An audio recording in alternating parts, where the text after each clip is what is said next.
I keep thinking about the smell. I keep thinking about my morning. I keep thinking about the rooster. I keep thinking about the look on his face. I keep thinking about the wait. I keep thinking about the dark. I keep thinking about a room in Nazareth. An angel came to me. He said, "Do not be afraid." He said, "You have found favor with God." I was very young. I was afraid anyway. And I said yes.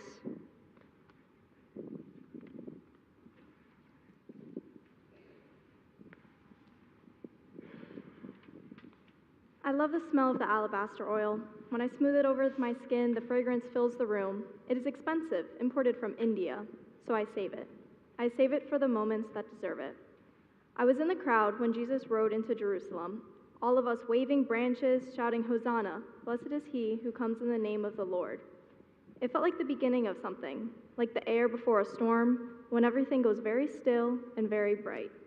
A few days later, I heard he was at dinner in the home of Simon, who used to be a leper, who Jesus healed. And I thought, if there is anyone in the world worthy of my finest oil, it is him. So I went. I took my alabaster jar and I poured it over his head. The room turned on me immediately. Why this waste? You could have sold that and given the money to the poor. Who does she think she is? I wanted to disappear.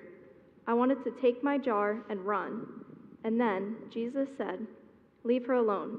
She has done a beautiful thing for me." Beautiful. He called it beautiful. He said, "She has anointed my body beforehand for burial." I didn't know what that meant, not then. But I know what it felt like to be seen, to have someone look at what everyone else called wasteful, excessive, embarrassing, too much, and call it beautiful. Love, I think, is always going to look like too much to someone.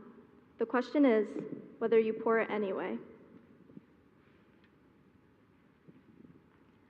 I said yes to something I didn't understand. So did I.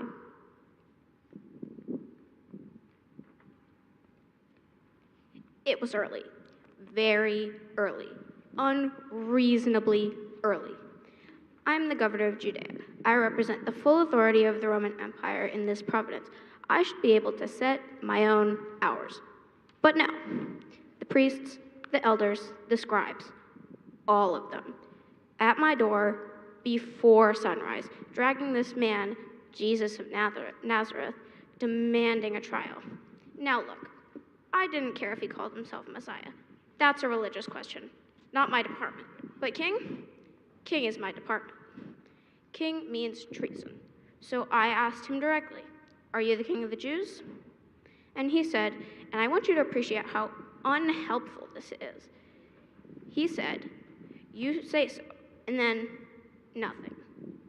Not another word, just looked at me.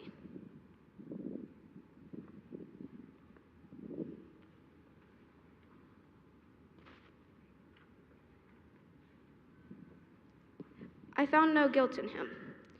I said so several times. I offered to release him. It was Passover. I release a prisoner every year. Very popular gesture. Excellent for approval ratings.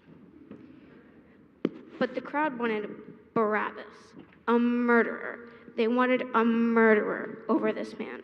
So I washed my hands, literally. I called for a basin of water, and I washed my hands in front of all of them. I said, I am innocent of this man's blood. See to it yourselves."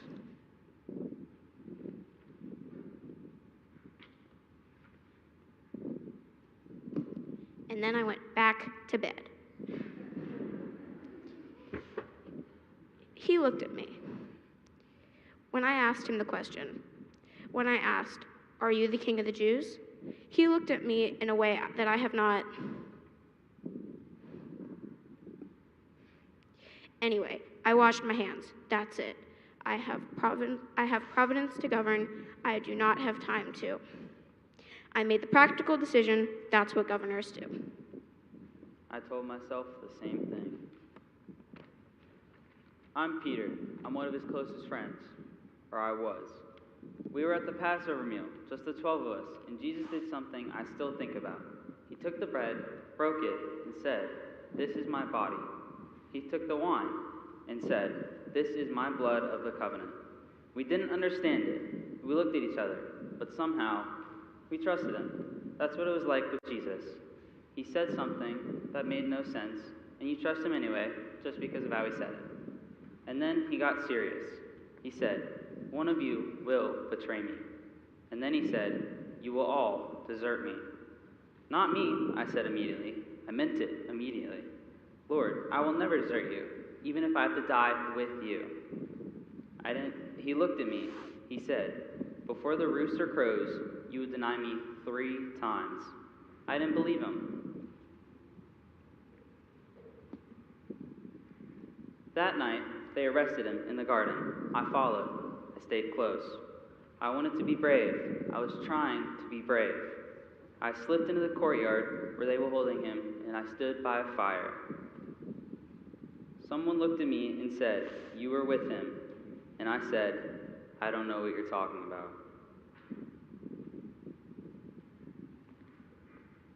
A second person, "You were with the Nazarene." I don't know what you're talking about.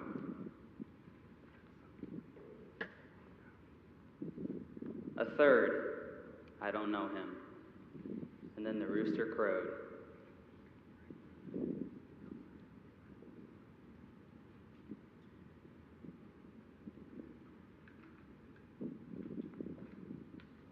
He had told me. He looked me in the eye and told me exactly what I would do. And I said, "No, not me, never." The hardest part isn't the denial. The hardest part is that I thought I was the kind of person who wouldn't do that. Love had asked something of me, and I found out what I was made of. I walked out of that courtyard, and I wept. Love is always going to ask more than you expect. I know that now.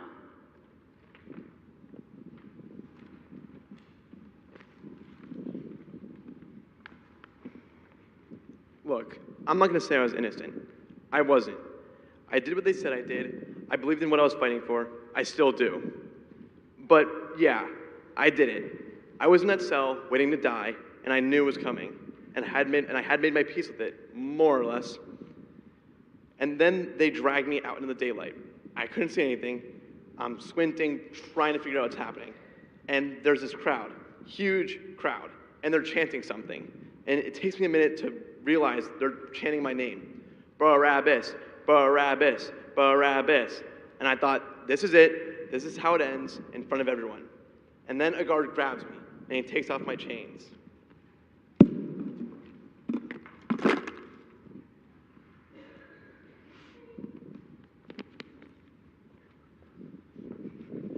I looked up and I saw him, Jesus, standing there, beaten, bleeding, and they were leading him away, taking him where they'd been planning to take me. He walked past me and he looked at me. I didn't deserve that look. I want to be clear about that. I had done nothing to earn it and I knew it. But he looked at me like it was okay.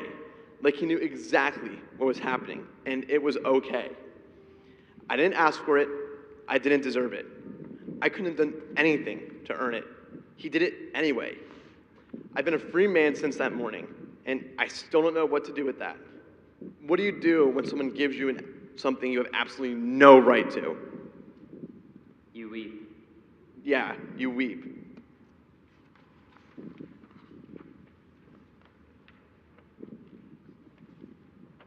I want to be clear. I did not volunteer for this. I was coming in from the country. I was in Jerusalem for the Passover. I had family there. I had plans.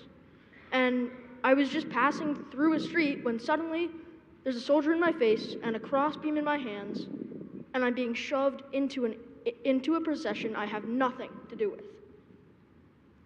I didn't even know who he was. This man ahead of me, barely walking. I'm carrying his cross, and I don't even know his name yet. And I'm thinking, I have to be somewhere.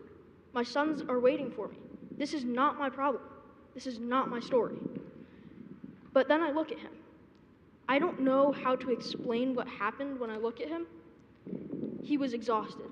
He was in tremendous pain. He could barely put one foot in front of the other. And he didn't look angry.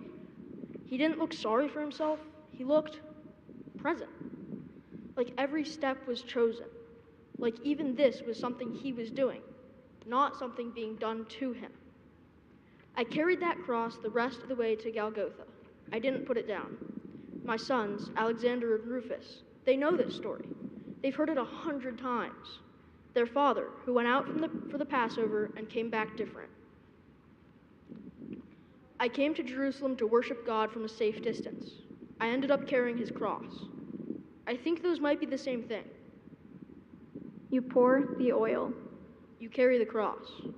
You say yes.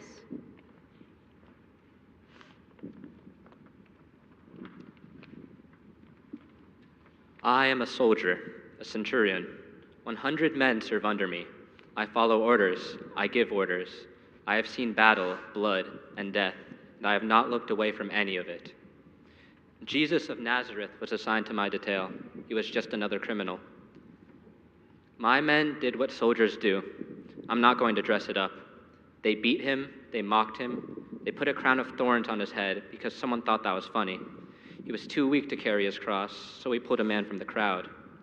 We crucified him at Golgotha. We raised the cross. I stood and I watched. I have done this many times. I know how it goes. At midday, the sky went dark. Not clouds, dark, suffocating. Wrong. I have stood in darkness before. I know what darkness feels like. This was different. For 3 hours, we stood in it. He said almost nothing. The crowd was shouting. The priests were mocking. The other 2 men on either side of him were crying out, and he was almost silent. Near the end, he cried out, my God, why have you forsaken me?" And then he breathed out, and he was still. I have watched many men die. I've never watched anyone die like that. I am a man who lives by what he can verify, what he can see and measure and count. I do not say things I cannot prove. And then something came out of my mouth that I did not plan, did not decide, could not have stopped. Truly, this man was the Son of God.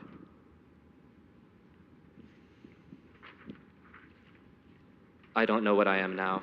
I know what I was. I know what I said, that I meant it. That's more than I managed. You were there. That's more than most.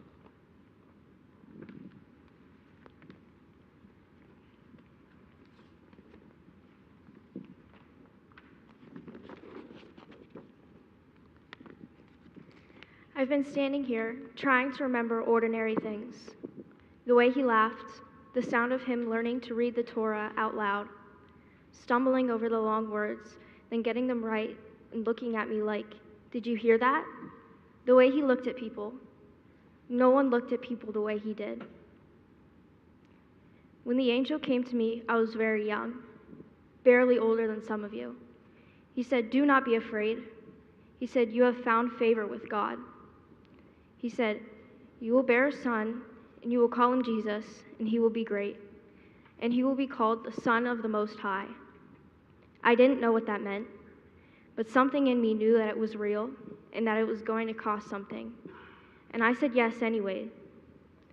I've spent 33 years learning what I said yes to.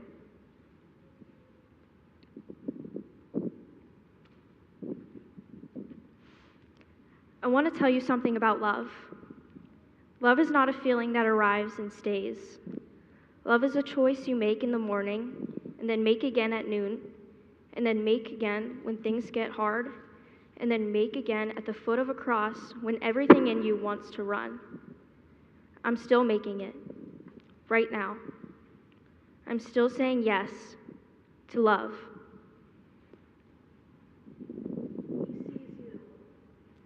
I know. She poured what she had. I ran. I carried the cross. I stood at the foot of it and said what was true. I stayed.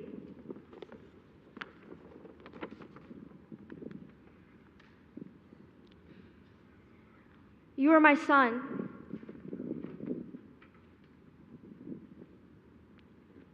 And I love you.